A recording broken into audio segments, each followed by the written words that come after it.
Salut tout le monde, je vous retrouve pour une nouvelle vidéo. Donc la deuxième partie de mes 12 mois post-grossesse. Alors on va plutôt dire 13 mois maintenant puisque depuis le 21 février, donc Noan a fêté ses 13 mois. Donc du coup, comme je vous ai fait la première partie concernant donc moi, comment je ressens 12 mois après, etc. Je vous mettrai le lien dans la barre d'infos si vous ne l'avez pas vu. Maintenant, je vais pouvoir vous parler donc de Noan, comment il a évolué, où on en est et quelles ont été les petites nouveautés depuis la dernière fois que je vous en ai parlé. Donc Noan, aux dernières nouvelles, donc c'était son rendez-vous des 12 mois, donc ça fait maintenant plus d'un mois qu'il l'a passé, faisait 76 cm environ pour tout juste 10 kg à peine, c'était même pas tout à fait atteint d'après la balance. Donc au jour d'aujourd'hui, on suppose qu'il a dépassé les 10 kg aisément, mais c'est surtout qu'il a dû prendre au bas mot au moins 2 voire 3 cm, puisque du jour au lendemain, quasiment l'espace d'une semaine, on a passé beaucoup de ses vêtements en 18 mois. Alors que j'avais prévu des vêtements plutôt pour la période printemps-été, vu qu'il avait tendance à grandir, mais tranquillement. Et comme il est tout fin, beaucoup de vêtements, même en petite taille, lui vont encore bien plus tard que les dates de naissance ou quoi que ce soit indiqué. Sauf que là, a priori, il nous a fait un pic de croissance, qui fait qu'au niveau de la longueur, pour beaucoup de vêtements, surtout les pantalons, on se retrouve un petit peu à la pêche au moule. Donc du coup, voilà, il nous a fait une pic de croissance, certainement il n'y a pas longtemps. Au niveau des nuits, depuis le mois de novembre, Noan nous a fait des nuits assez difficiles. Donc novembre, je vais vous replacer le contexte. J'ai eu mes vacances en fait pendant les 3 dernières semaines de novembre. La première de nos semaines de vacances, mon homme avait posé donc son week-end du 11 novembre. Nous sommes descendus dans le sud vers mes grands-parents, donc les premières vacances de Noan. Et au moment du retour, quelques jours plus tard, les choses ont commencé à complètement se chambouler. Donc Noan refusait de faire ses siestes normalement. J'avais un enfant qui était plutôt agité, qui commençait à peiner certaines nuits. On s'est demandé d'ailleurs ce qui se passait. On s'est dit mince, qu'est-ce qu'il y a alors qu'il nous a fait des très bonnes nuits du jour au lendemain à partir de ces 2 mois et ce sans problème jusqu'à cette période du mois de novembre. Donc du coup voilà, on a cherché par tous les bouts, on s'est dit bon bah, c'est peut-être les dents, il y a eu pas mal de choses qui ont fait qu'on s'est dit que ça pouvait peut-être venir de moi comme j'étais en vacances, le changement de rythme, voilà, donc on s'est posé pas mal de questions, on a essayé de trouver des solutions. J'ai mon chien qui est en train de me faire une crise d'éternuement, à chaque fois il y a un truc hein, quand même, vous aurez remarqué. Donc voilà, c'est vrai qu'on s'est retrouvé avec pas mal de questions en suspens et ça a duré comme ça pendant... Donc là, jusqu'à il y a la semaine dernière à peu près. Donc, vous voyez aujourd'hui que je vous parle, on est le 23 février, hein, donc on a trouvé que la solution la semaine dernière. Et en fait, on a fait un petit bilan. Je me suis retrouvée à téléphoner au beau milieu de la nuit la semaine dernière aux urgences pédiatriques parce qu'on ne comprenait pas ce qui se passait. De plus en plus, les nuits devenaient horribles, donc avec des difficultés pour rendormir Noan. Il y a eu un moment, on arrivait à le rendormir avec le cododo et on le remettait dans son lit. Il y a eu un moment, on arrivait à le calmer en faisant des berces, etc. et on allait le recoucher. En tout cas, là, ça faisait plusieurs nuits que c'était juste une horreur avec des crises d'hystérie, mais de fou, alors que la journée, c'est un enfant parfait. Là, pour la preuve, il est en train de faire sa sieste. Enfin, tout se passe super bien les journées. Mais on commençait à voir aussi au niveau de l'alimentation qu'il tiquait, qu'il y avait des choses qui n'allaient pas. Donc j'en ai parlé avec la personne que j'ai eue aux urgences pédiatriques par téléphone qui m'a dit non, ça sert à rien de venir nous le montrer, il n'y a pas de raison particulière qu'un enfant pose problème juste la nuit.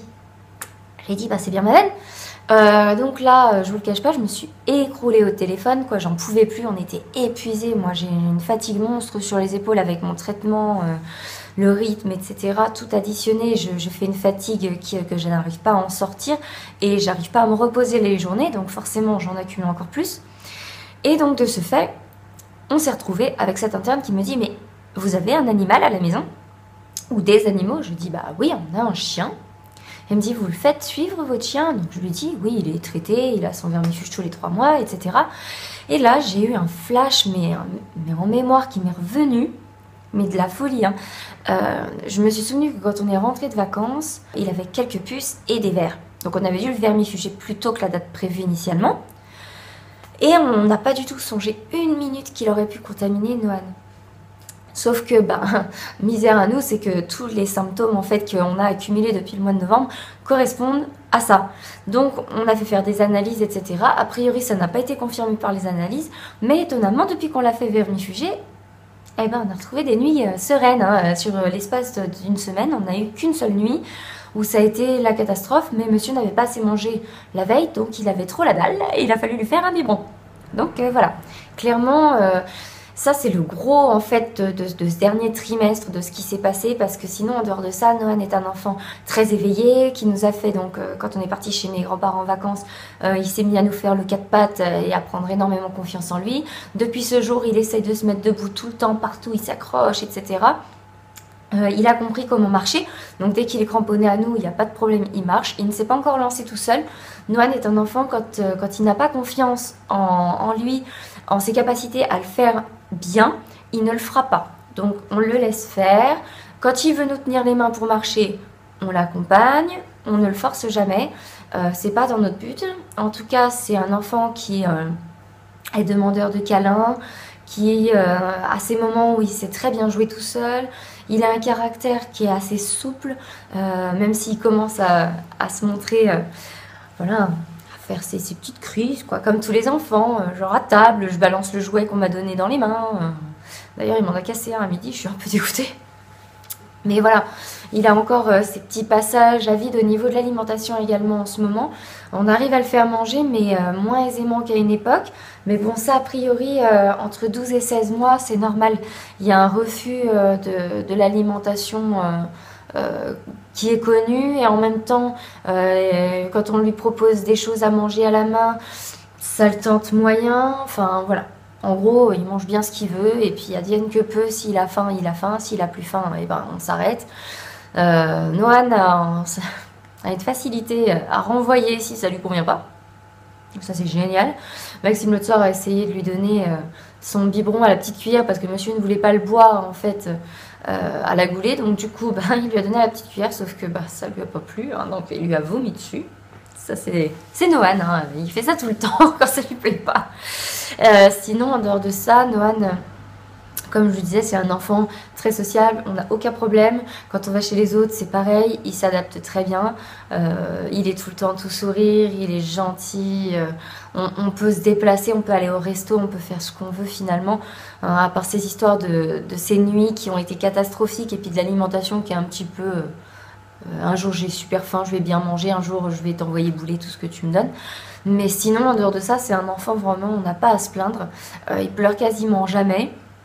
Et sinon, en dehors de ça, les petites choses qui vont changer, si par contre il y a une chose qui a changé, c'est au niveau de sa dépendance.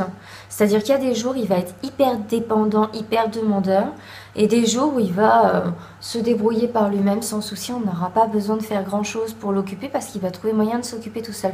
Donc je pense qu'il y a quand même cette histoire de syndrome de l'abandon quelque part. Donc ça a dû aussi perturber ses nuits, ça en fait certainement partie. Et en même temps, il doit commencer à comprendre. Donc la journée, il n'y a pas de problème, il se détache très bien.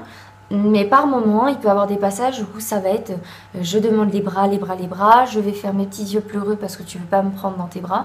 Mais voilà, on n'a pas encore de grosses comédies. Maxime appelle ça des comédies quand il le change le soir, mais moi j'appelle ça de la fatigue. Le soir, un enfant, il a besoin d'évacuer et c'est toujours sur le même créneau horaire, étonnamment. Donc j'appelle pas ça un caprice, moi perso. Et encore, pour que j'appelle quelque chose un caprice, il en faut. C'est pas du tout dans mon vocabulaire de maman. Mais sinon, voilà, je crois que je vous ai tout récapitulé.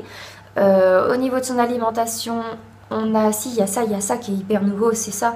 C'est que, comme je l'avais expliqué dans sa vidéo sur la diversification, si vous ne l'avez pas vu, je vous mettrai idem le lien en barre d'infos, vous pourrez aller la voir. C'est que Noan a été donc du coup végétarien jusqu'à ses 12 mois et demi à peu près. Et c'était la limite de date qu'on avait fixée avec le papa pour faire ensuite l'introduction à des protéines animales autres que les œufs, puisqu'il a mangé des œufs relativement tôt, Noan, vu qu'on lui donne nos œufs. Mais voilà, au niveau des protéines animales, j'entends poisson et viande. Donc on a commencé cette introduction. Vous sentez le pincement au cœur de la maman. Voilà, vous l'avez senti. Donc En l'occurrence, il a commencé à manger, donc la première fois qu'il a goûté quelque chose, il a mangé un petit morceau de rôti de porc que son papa avait fait cuire. Il a goûté le jambon, il a goûté de la lotte et il a goûté du cabillaud. Non, je crois pas, je crois qu'il a goûté que de la lotte en poisson. On y va très très doucement, maximum ça représente 1 ou 2 repas. Quand je dis 1 ou 2 repas, c'est principalement je prépare un repas avec la protéine animale. Si jamais il n'a pas fini son tupperware, je mélange ce qui reste en fait avec le repas suivant. Donc voilà, ça peut s'étaler sur 2 repas.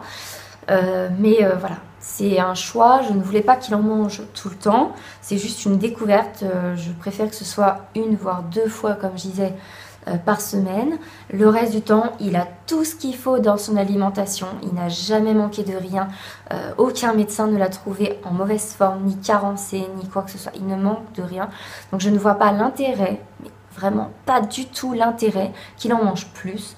Le fait qu'il fasse une découverte pour ensuite, en grandissant, comprendre d'où ça vient et pouvoir choisir en ayant connu, c'est-à-dire en n'ayant pas connu la frustration d'être différent ou autre. Oui, je trouve ça effectivement, je ne vais pas dire ni intéressant ni important, je trouve ça simplement plus équilibré pour lui. Parce que malheureusement au jour d'aujourd'hui la norme c'est le régime omnivore et non pas le régime que moi je suis, d'être végétarienne, voire quelque chose que je trouve très cohérent également, le végétalisme. Je ne veux pas lui dire c'est comme ça parce que maman elle est comme ça, alors que son papa mange comme tout le monde. Donc de ce fait je préfère qu'il puisse goûter, être à 80% du temps dans un régime végétarien, ensuite goûter, et quand il sera plus grand, qu'il aura eu toutes les explications en main, s'il veut en manger plus, eh ben il en mangera plus, ce sera son choix. S'il veut arrêter d'en manger, là il est clair, net et précis que je me battrai bec et ongle pour qu'on lui foute la paix. Donc clairement, simplement, voilà, le but c'est qu'il ait le choix. C'est comme une religion. Moi, il est hors de question que je fasse baptiser mon fils, que je lui impose quoi que ce soit. Si un jour il me dit « Maman, je veux aller au caté, maman, je veux étudier le Coran, maman, je veux étudier la Torah », eh ben, écoute mon fils, si toi tu le sens comme ça, ok, on y va. Mais il aura son choix, son libre arbitre d'enfant, son libre arbitre de personne, tout simplement. Parce que qu'on soit un enfant ou un adulte, je considère que le libre arbitre est en nous. Et de ce fait, il a son droit à la parole, son droit à son choix. Et nous, on aura simplement mis les outils sur son chemin pour pouvoir choisir en conséquence par rapport à ce qu'il veut. Voilà, c'était une explication sur laquelle je tenais à revenir également, puisque de toute façon ça fait partie de son cheminement pour faire le bilan de ces 13 mois, mais également parce qu'on me pose très souvent encore la question malgré la première vidéo que j'avais faite. Donc comme on a avancé de ce point de vue là, ça me permettait de faire un petit point avec vous et de revenir là-dessus pour vous donner de nouveau mon point de vue, et qui restera ferme et définitif. Il en sera de même s'il y a un deuxième enfant, voilà. Donc malheureusement, même si moi ça me pince de me dire que je me retrouve la seule à la maison à avoir ce régime alimentaire, même si je déteste cette expression régime alimentaire, je trouve ça réducteur à souhait. Bref, en tout cas, même si je suis la seule à manger comme ça chez moi, ça me fait mal au cœur parce que j'aimerais bien effectivement que mon fils suive ce chemin parce que je trouve que c'est l'alimentation la plus saine. Maintenant, c'est mon avis. J'essaye d'orienter mon conjoint et ça nous vaut quelques prises de bec de temps en temps parce que c'est vrai que j'ai pas le droit de lui imposer ça, même si c'est mon point de vue et que je le défends et j'ai tendance à être virulente. Mais voilà, c'est un combat propre à chacun et je pense que personne n'a le droit d'imposer à qui que ce soit, qu'il y ait un lien de sang, qu'il y ait un lien de parenté ou quoi que ce soit. On n'a pas le droit d'imposer à quelqu'un de ne pas vouloir être dans la norme. On n'a pas le droit d'imposer à quelqu'un de suivre son choix. C'est comme un métier. Tiens, je vous donne un exemple tout bête. Est-ce que vous iriez imposer à votre enfant de faire le métier que vous avez toujours rêvé, mais que vous n'avez jamais eu, excusez-moi l'expression, mais les couilles de le faire, ou que quelqu'un vous a empêché de le faire, hein. Attention, je ne dis pas que tout le monde n'a pas eu le courage de se lancer.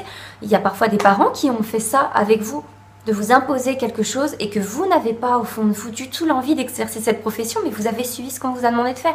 Et bien l'alimentation c'est pareil, la religion c'est pareil, tous les choix de vie c'est pareil. Considérez toujours le libre arbitre de vos enfants, ne reproduisez pas les erreurs que vous avez reprochées à vos propres parents s'ils vous ont imposé quelque chose. Même si c'est par amour, ne leur imposez pas, laissez-les faire. Donnez-leur les outils pour choisir. Si sous votre propre toit, vous ne voulez pas cuisiner différemment, cuisinez au moins séparément. Ne serait-ce que pour les enfants qui arrivaient 4-5 ans vous disent « Mais non, j'ai pas envie de manger de viande, maman, fous-moi la paix !» Et ben voilà, séparez les aliments. Qu'est-ce que ça vous coûte? Franchement, qu'est-ce que ça vous coûte? Vous cuisinez pareil pour tout le monde? Bon, et ben voilà, vous cuisinez séparément. Et de même pour les parents qui sont végétariens, végétaliens, véganes, foutez-leur la paix. S'ils ont envie de manger comme tout le monde de la viande, c'est pas votre assiette. C'est certes votre enfant, vous l'avez fait, vous avez envie de lui donner les valeurs qui vous tiennent à cœur. Mais vous n'êtes pas dans votre droit de lui imposer de les appliquer. Vous êtes là pour de la transmission, pas pour l'obliger. Et ça, beaucoup de parents vont certainement me jeter des pierres, mais moi, personnellement, je ne changerai pas d'avis là-dessus. Un enfant, j'ai foi en lui. Il a un libre arbitre, il a un bon fond de base. Un enfant n'est pas mauvais à la naissance, il devient mauvais parce qu'on lui donne une mauvaise éducation. Et bien c'est pareil pour tout. S'il fait les choix qui vous semblent les meilleurs, c'est parce que vous lui aurez donné le droit au choix. Tout simplement, il ne se sentira pas bridé, il n'aura pas d'interdit. Et dans ce cas-là, il suivra une route que vous lui aurez montrée comme étant la plus belle. Donc nécessairement que lui, dans ses convictions, il va construire ses convictions autour de ça. Mais si vous lui posez des barrières, des interdits en lui disant « c'est pas ça qu'il faut faire », je suis pas sûre que ce soit la meilleure solution. Je pense qu'un jour, il se retournera. Peut-être qu'après, il reviendra sur ses pas. Hein. Peut-être qu'il se rendra compte que vous aviez raison. Mais je pense pas que ce soit la meilleure solution, en tout cas, pour lui faire suivre ce que vous vous imaginez comme étant le mieux pour lui. Voilà, c'était mon avis. En tout cas, je vous fais des tas de bisous et j'espère que cette petite vidéo vous aura convenu. Et puis, on se retrouve très bientôt.